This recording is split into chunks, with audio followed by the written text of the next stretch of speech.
नमस्कार दोस्तों, कैसे हैं आप सब। आप सभी के लिए यूपीपीएससी के द्वारा आरओ एआरओ का एग्जाम कराया जा रहा है। आप सभी को जैसा कि पता है, इसके लिए सबसे अच्छा बुक माना जाता है घटना चक्र की। दोस्तों, यह घटना चक्र हर एग्जाम के लिए इंपॉर्टेंट है। पीसीएस, यूपीपीसीएस, किसी भी state PCS, UPSC, RO ARO, हर एग्जाम के लिए। तो दोस्तों, हमारा एक छोटा सा कोशिश है कि आरओ एआरओ एग्जाम के लिए आप सभी के लिए घटना चक्र का इंपॉर्टेंट से इंपॉर्टेंट क्वेश्चन लाया जाए। तो दोस्तों, इसी सिलसिले में ये छोटा सा सीरीज आप सभी के लिए। दोस्तों, इस वीडियो को जरूर अपने दोस्तों के साथ शेयर करना और खुद भी इसका लाभ उठाना। जय हिंद।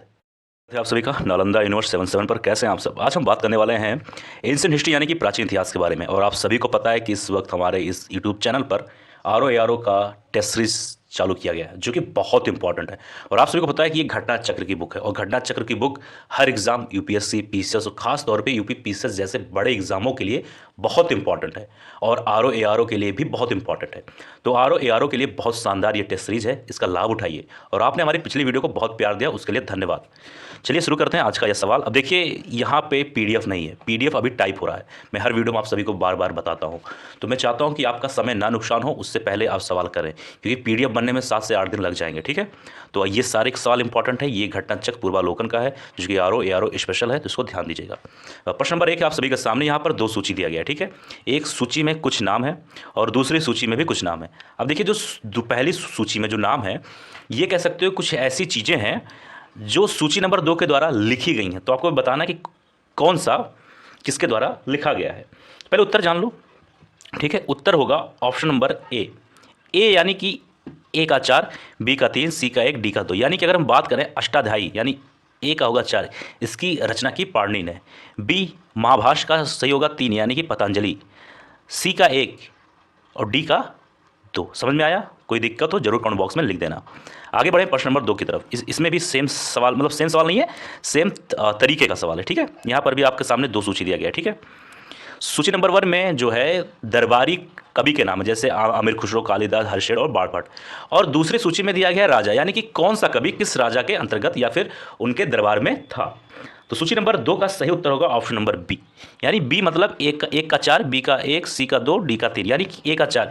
यानी अमीर खुसरो की बात करें तो ये जो दरबारी कवि थे, ये अलाउद्दीन खिलजी के थे। ये ध्यान देना, बहुत इंपॉर्टेंट है, मैं बार बार कह रहा हूँ, हर प्रश्न पर ध्यान देना। बी है कालिदास, इसका सही उत्तर होगा चंद्रगुप्त द्वितीय, यानी कि चंद्रगुप्त द्वितीय को और किस नाम से जाना जाता था? विक्रमादित्य। इसके बारे में हम लोग बात कर चुके हैं। तो कभी पूछ ले कि कालिदास क्या विक्रमादित्य के उसमें थे, तो वो हाँ उत्तर लगा देना। चंद्रगुप्त द्वितीय को विक्रमादित्य के नाम से भी जाना जाता था। सी है हरिशेड, तो इसका संबंध होगा समुद्रगुप्त। डी है बाणभट्ट, तो सही उत्तर होगा हर्षवर्धन। समझ में आया? प्रश्न नंबर 3 है, ये भी इंपॉर्टेंट सवाल है। इसमें है कि गीत गोविंद काव्य की रचयिता कौन है? रचयिता कह सकते हो या लेखक कह सकते हो, या किसने लिखा, रचनाकार। तो 3 का सही उत्तर होगा ऑप्शन नंबर ए, यानी कि जयदेव। अगर हम बात करें तो गीत गोविंद काव्य के रचयिता जयदेव बंगाल के अंतिम सेन शासक, ध्यान देना, बंगाल के अंतिम सेन शासक लक्ष्मण सेन के आश्रित कवि थे। अगर पूछा जाए कि गीत गोविंद की रचना किसने की? जयदेव। अगर ये पूछ लिया जाए कि जयदेव कौन थे, तो आपको बताना है कि जयदेव जो थे वो बंगाल के अंतिम सेन शासक, कौन से शासक? सेन शासक। लिख देता हूँ यहाँ पे, अंतिम सेन शासक लक्ष्मण सेन के आश्रित कवि थे। ये चीज़ ध्यान देना। प्रश्न नंबर 14 पे माफ करिए 4 पे आ जाइए। यहाँ पे दिया गया कि आर्यभट्ट कौन थे? आसान सवाल है, आप सभी को पता है। इसका उत्तर होगा बी, यानी कि भारतीय गणितज्ञ एवं खगोल शास्त्री थे। ठीक है, तो आर्यभट्ट जी ने, इनकी एक पुस्तक थी आर्यभट्टियम। क्या थी? आर्यभट्टियम। खैर उसका उत्तर आप लोग लगा देंगे, क्योंकि आर्यभट्ट का आर्यभट्टियम ही होगा, उनका पुस्तक का नाम है। उसमें यह कहा गया कि सूर्य स्थिर है और पृथ्वी उसका चक्कर लगाती है। ठीक है, ये बात किसमें कहा गई, मतलब किसमें कहा गया? आर्यभट्टियम में। और आर्यभट्टियम जो है किसने लिखा? आर्यभट्ट ने। प्रश्न नंबर 5 पे आ जाओ। इसमें कहा जा रहा है कि मत विलास प्रहसनम का लेखक कौन था? बहुत अच्छा सवाल है, ये ध्यान देना। मत विलास प्रहसनम का लेखक कौन था? 5 का सही उत्तर होगा सी, यानी कि महेंद्र वर्मन। बहुत अच्छा सवाल है, ध्यान देना। अब ये जो मत विलास प्रहसनम है, ये संस्कृत नाटक है। ठीक है, क्या है? ये एक संस्कृत नाटक है, ये चीज़ ध्यान देना। आगे बढ़ें प्रश्न नंबर 6 पर। इसमें कहा गया है कि निम्नलिखित में से किसने काल्पनिक वैज्ञानिक उपकरणों पर पुस्तक लिखी थी? काल्पनिक, ये शब्द पे ध्यान देना। अब देखिए शब्द क्या है ना, सवाल कैसे आप सभी को कंफ्यूज करता है, इस पर गौर करना। यहाँ पर अगर इसने काल्पनिक काट देता ना, तो आप लोग कंफ्यूज हो जाते हैं। लेकिन हर शब्द पे ध्यान देना। यहाँ पे पूछा गया काल्पनिक, यानी कि उन्होंने उस चीज़ को सोचा, इमेजिन किया कि आने वाले समय में। ठीक है, काल्पनिक वैज्ञानिक उपकरणों पर पुस्तक लिखी। तो 6 का सही उत्तर होगा भोज। अब भाई साहब इनके बारे में भी थोड़ा जान लो कि परमार वंशीय शासक भोज द्वारा, कौन? परमार वंशीय शासक भोज द्वारा कृत्रिम वैज्ञानिक उपकरणों पर लिखी गई प्रसिद्ध पुस्तक। अब उस पुस्तक का नाम भी जान लो। उस पुस्तक का नाम है सम्रांगण सूत्राधार। क्या नाम है? सम्रांगण सूत्रधार। सूत्रधार, ये ठीक है, सम्रांगण सूत्रधार। अब आपको एक सवाल में 3 से 4 चीज मिल चुकी। पहली चीज कि काल्पनिक वैज्ञानिक उपकरणों पर पुस्तक किसने लिखी? भोज। पहला सवाल उत्तर मिला।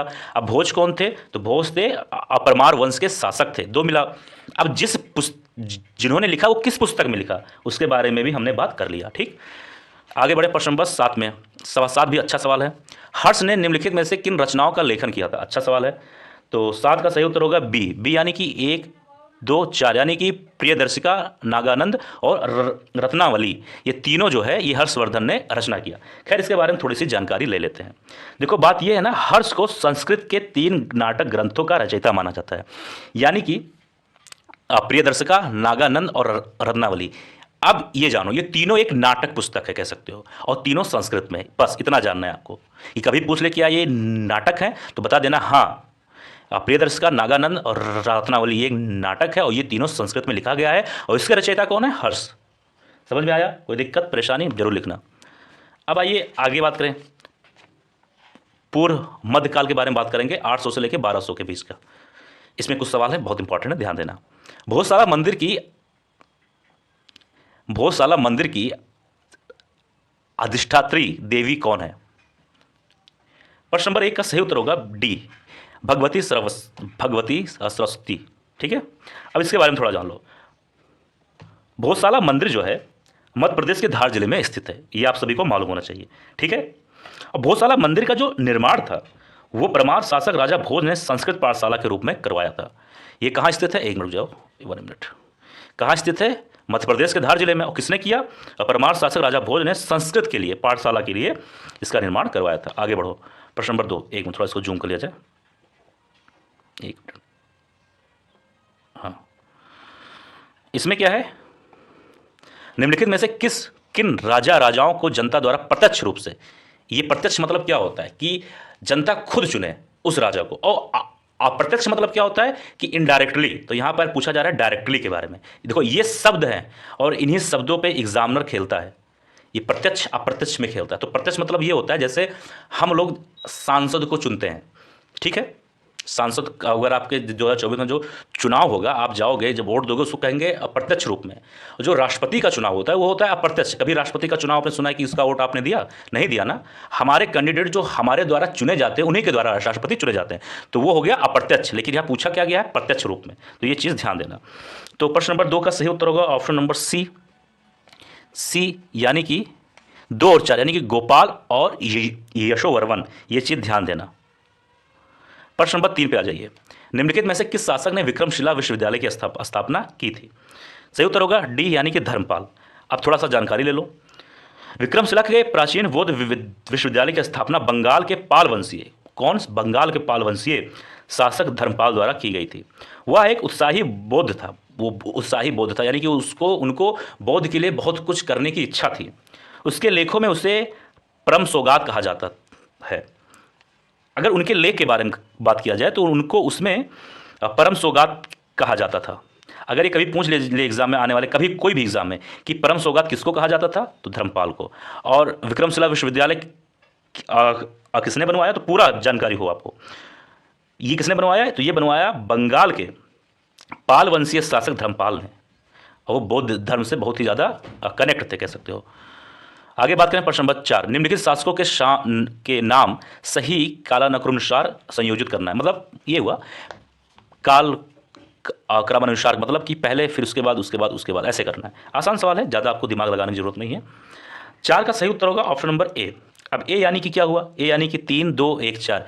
पहले आएगा कीर्ति वर्मा, फिर आएगा दंग, फिर आएगा विद्याधर, फिर आएगा यशोवर्मन। समझ में आया? कोई दिक्कत कमेंट बॉक्स में लिख देना। प्रश्न नंबर 5 पे अगर आ जाओ, इसमें कहा जा रहा है कि गुर्जर प्रतिहार शासकों में से किसकी उपाधि आदि वराह थी? ध्यान देना, अब यहाँ पर रुक जाओ। पहली चीज गुर्जर प्रतिहार शासक के बारे में पूछा गया कौन सा था और जिनकी उपाधि आदि वराह थी। अब सुन लो, 5 का सही उत्तर होगा सी मिहिर भोज। अब मिहिर भोज पे इसलिए उत्तर आप लोग लगा देना क्योंकि मिहिर भोज गुर्जर प्रतिहार शासकों में सबसे ज़्यादा फेमस हैं, प्रसिद्ध हैं। तो अगर मान लो उत्तर ना भी आए आप सभी को तो इसी ध्यान दे देना कि मिहिर भोज का नाम आप अक्सर सुनते हैं, ठीक है। तो इस पर आप उत्तर लगा देना, ये चीज़ ध्यान देना। और आदि वराह जो फेमस होगा उसी का नाम कुछ ना कुछ बड़ा ही बड़ा होगा, तो आदि वराह की उपाधि इनको मिली थी। अब इसके बारे में थोड़ा सा जान लो। मिहिर भोज गुर्जर प्रतिहारों का सर्वाधिक शक्तिशाली शासक था। वह वैष्णव धर्मानुयायी था तथा उसने आदिवराह एवं प्रभास जैसी उपाधि धारण की थी। इनको एक उपाधि और मिली थी, वो थी प्रभास। जो हमारे एक्टर हैं, जो उनका नाम है ना साउथ के, वो एक उपाधि थी। तो आदिवराह और प्रभास ये दोनों उपाधि मिहिर भोज को मिली थी, ये ध्यान देना। और वो वैष्णव धर्म अनुयायी था। वैष्णव धर्म मतलब भगवान विष्णु का कह सकते हो आप कि वो भक्त था, ठीक है। ये हिंदू धर्म में ही माना जाता है। प्रश्न नंबर 6 कि कश्मीर के शासक जैन उल आबिदीन का वास्तविक नाम क्या था? आसान सवाल है। इसका सही उत्तर होगा डी यानी कि शाही खां, ठीक है। कोई दिक्कत है, कोई परेशानी, जरूर कमेंट बॉक्स में लिख देना। अब भाई शाही खां कौन है, थोड़ा सा इनके बारे में भी जानकारी ले लो। सुनो, ध्यान से सुनना। 1420 में आली शाह, सुनना आली शाह, ये वाले एक मिनट को सुन लो। 1420 में आली शाह का भाई शाही खां, ये इनके भाई हैं, ठीक है, ठीक है। जैन उल आबिदीन के नाम से कश्मीर के सिंहासन पर बैठे। ये कहाँ बैठे? कश्मीर के सिंहासन पे। मैं लिख दे रहा हूँ, अब इतना इससे ज़्यादा आसानी से कोई नहीं समझाएगा। वह कश्मीर का सबसे महान शासक हुआ और वह धार्मिक दृष्टि से अत्यधिक सहिष्णु था, यानी कि कह सकते हो कि धार्मिक की भावना में ज़्यादा कट्टरता नहीं थी। उसकी धार्मिक उदारता के कारण, उसका जो धर्म के प्रति जो संवेदनशीलता थी, इसी के कारण उसको मुगल बादशाह अकबर से भी तुलना की जाती थी। उसने हिंदुओं पर लगने वाला जजिया कर हटाया था। ये चीज़ ध्यान देना, क्या हटाया था? जजिया कर। आपने बहुत सुना होगा, पढ़ा होगा, तो जजिया कर हटाया था। ऐसा करने वाला वो प्रथम शासक था। उसने गौ हत्या को भी निषेध किया था, गौ हत्या पर भी रोक लगाया था। समझ में आया? अब बात करें प्रश्न नंबर 7, इस वीडियो का अंतिम सवाल है। इसके बाद जो वीडियो आएगी वो होगा मध्यकालीन भारत के बारे में। और दोस्तों बहुत मेहनत कर रहा हूँ आप सभी के लिए, चीज़ ध्यान देना। 7 है, निम्नलिखित में से कौन सही सुमेलित नहीं है? अब देखो यहाँ नहीं पूछा गया तो ध्यान देना, ठीक है। इसमें क्या है, पहले पॉइंट में है कि पूर्व मध्यकालीन उत्तर प्रदेश के शहर और वर्तमान अवस्थित बताना है कौन सा इस समय कहाँ है। और क्या पूछा गया है कि सुमेलित नहीं, मतलब जो जिसके सामने जो नाम दिया होगा वो उससे संबंधित नहीं होगा, वही उत्तर देना है। उत्तर होगा डी, यानी कि जेजाक भुक्त, जो पूर्व मध्यकालीन उत्तर प्रदेश के जो शहर थे, इसका संबंध कौशाम्बी से नहीं है, इसका संबंध होगा बुंदेलखंड से। बाकी कोल यानी कोयल का संबंध अलीगढ़ से है। महासो नगर का संबंध महोबा से है और महोदय श्री का संबंध कन्नौज से। जबकि जेजाक भुक्त का संबंध कौशाम्बी से नहीं है। और क्या पूछा गया? सुमेलित नहीं, तो उत्तर तो सही ही होगा। लेकिन अब एक दिमाग आप सवाल आ गया होगा कि अगर जेजाक भुक्त का कौशाम्बी संबंधित है तो भैया कौन से शहर से संबंधित है? तो इसका सही उत्तर होगा बुंदेलखंड। तो दोस्तों यह था आज का वीडियो। मुझे उम्मीद है आप सभी को वीडियो पसंद आएगा। कोई डाउट, कोई परेशानी कमेंट बॉक्स में लिख देना, उससे संबंधित वीडियोज़ मिल जाएंगी। मिलते हैं किसी और वीडियो में। आप स्वस्थ रहें, अच्छे रहें। जय हिंद, जय भारत।